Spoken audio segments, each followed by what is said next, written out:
কোথাও উঠে গেছে কার্পেটিং, কোথাও সৃষ্টি হয়েছে খানাখন্দ। ঝুঁকি নিয়ে হেলে দুলে চলাচল করছে হালকা পরিবহন। সাতক্ষীরার আশাশুনি উপজেলার আনুলিয়া ইউনিয়ন পরিষদ থেকে খাজরা ইউনিয়ন পরিষদ, কাপসান্ডা বাজার থেকে খাজরা ইউনিয়ন পরিষদ এবং বড়দল ইউনিয়ন পরিষদ থেকে কাপসান্ডা বাজার পর্যন্ত 11.5 কিলোমিটার সড়কের বেহাল দশা। সংস্কারের জন্য 3 প্যাকেজের মধ্যে একটি 2021 সালে এবং বাকি দুটি প্যাকেজের টেন্ডার হয় 2022 সালে। মূল প্রকল্পের মেয়াদ 1 বছর থাকলেও 3 দফা সময় বাড়ানোর পরও শেষ হয়নি কাজ। এলাকাবাসীর অভিযোগ, কোথাও 10% আবার কোথাও 20% কাজ করে বন্ধ রেখেছে ঠিকাদার। আমরা এখানে আমাদের একটা ডাক্তারও যদি আনি তাও আনার কোনো সুযোগ নেই। একটা মানুষ যে এক বছর কার্ড আনছে তাও কোনো সুযোগ নেই।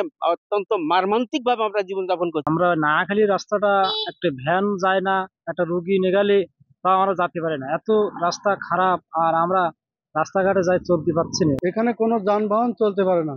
এখানে যদি একটা অ্যাম্বুলেন্স বা রোগীর সমস্যা হয়, অ্যাম্বুলেন্স ঢোকে না। এ নিয়ে দায়সারা বক্তব্য এলজিইডির। নতুন প্রকল্প প্রণয়ন করে সড়কটির আরও কাজ করার আশ্বাস সংশ্লিষ্ট কর্মকর্তার। আমাদের এখানে নতুন একটা প্রজেক্ট হয়েছে, সেই প্রজেক্টের থেকে আমরা এটা নতুন ভাবে প্রস্তাব করছি। ওই প্রজেক্টটা পাশ হলে আমরা তখন শুরু থেকে যে বাদ দিয়ে এবং শেষের থেকে যে আরো আছে সেটা আমরা করতে পারবো।